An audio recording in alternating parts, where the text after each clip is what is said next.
ওই কে কোথা থেকে মব জড়ো করলেন, ক্রেন জোগাড় করলেন, বুলডোজার জোগাড় করলেন, এটি রাষ্ট্র ফাংশন করতে পারবে না। আমাদের হাত থেকে কিন্তু এটি ফসকে গেছে। ফসকে গিয়ে যেটি হয়েছে যে অন্তর্বর্তী সরকার, গুটি কয়েক কমিশন এবং ৩-৪টি বড় রাজনৈতিক দল, তাদের মধ্যে এক ধরনের বোঝাপড়ার চেষ্টা হচ্ছে বাইরে বাইরে যে আমরা নির্বাচনটি কখন দিব, ডিসেম্বরে, জুনে না আগামী বছর। কিন্তু আপনি যদি ক্ষমতা না জনতা এই প্রেক্ষাপট থেকে আরেকবার দেখেন, জনতার কাছে ক্ষমতা হস্তান্তরের আয়োজনটি কোথায়? এখানে তো হয় বিএনপি, জামাত অথবা নাগরিক পার্টির কাছে ক্ষমতা হস্তান্তরের আয়োজন হচ্ছে। তারা কি গণতান্ত্রিক রাজনীতির ওই ধারাটি বোঝেন যে জনগণ তার রাজনীতির উৎস?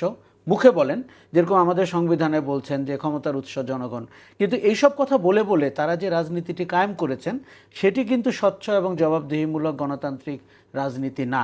যেমন উনি যেরকম বিএনপির কথা বলছিলেন। আপনি কাদের কথা বলছেন? নতুন দলের কথা বলছেন? আমি না, আমি সব দলের কথাই বলছি। আমি নতুন দলের কথাও বলছি, খুব দুঃখজনকভাবে। কারণ আমি ভেবেছিলাম যে নতুন দলটি নতুন রাজনীতির কথা বলবে।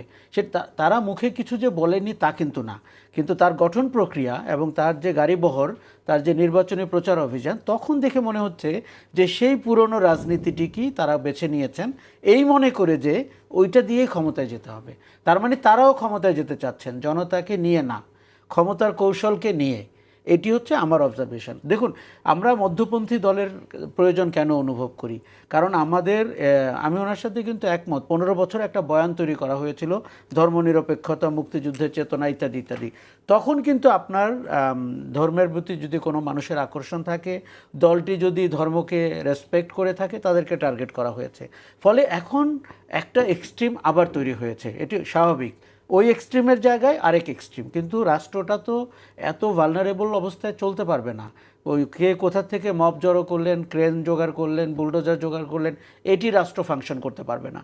কিন্তু যেই গণতান্ত্রিক রাজনীতি, রাষ্ট্র তো চেষ্টা করছে, রাষ্ট্র চেষ্টা করছে, খুব যে সফল হচ্ছে তা কিন্তু না। কেন? এইরকম একটি ভালনারেবল সময়ে আপনার রাজনৈতিক দলগুলো যখন শক্তিশালী না, বা সরকারটি যখন শক্তিশালী না, তখন ইন্ডিভিজুয়ালরা এবং বিশেষ করে অ্যানার্কিস্টরা, উগ্রবাদীরা অনেক শক্তি সঞ্চয় করে ফেলেন, এবং তাদের কোনো কোনো অ্যাক্টর কিন্তু ডিপ স্টেটের সাথেও কানেক্টেড হতে পারেন, এবং তাদের মাঠেও লোক থাকতে পারে। বাংলাদেশের গত 7 মাসে অনেকগুলো ঘটনা থেকে আমাদের তাই মনে হয়েছে। আচ্ছা, ডিপ স্টেট কেন রাজনীতি, পরিষ্কার রাজনীতির পক্ষে না? কেননা পাওয়ারটি তারা হোল্ড করতে চান। তারা ওই রাজনৈতিক দল বা রাজনৈতিক শক্তিকে ভালোবাসেন না যার জনতার সাথে সম্পর্ক আছে এবং জনগণ তাকে তার প্রোটেক্টর হিসাবে বাজারে কাজ করে, সেটি কিন্তু নাই।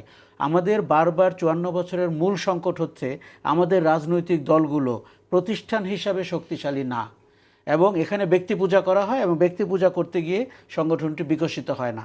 এবং আমাদের যে রাজনৈতিক দর্শন, সেটি নিয়েও যথেষ্ট প্রশ্ন রয়েছে। আমি যদি আজকে আমার বিএনপির বন্ধুদেরকে জিজ্ঞেস করি তাদের রাজনীতিটা আসলে কি, এটি কিন্তু তাদের জন্য ডিফিকাল্ট হবে। ধরেন আওয়ামী লীগের পাল্টা একটি রাজনৈতিক অবস্থান আপনার রয়েছে, মানুষ আওয়ামী লীগকে ঘৃণা করে, অপছন্দ করে, আপনি ভোট পান, বিজয়ী হন, কিন্তু ধরে নেন পৃথিবীতে আওয়ামী লীগ নাই, তাহলে বিএনপির রাজনীতিটি কি, যেটি দিয়ে তারা মানুষকে আপ্লুত করবে, আশাবাদী করবে, ভোট পাবে, আবার ফিরে যাবে?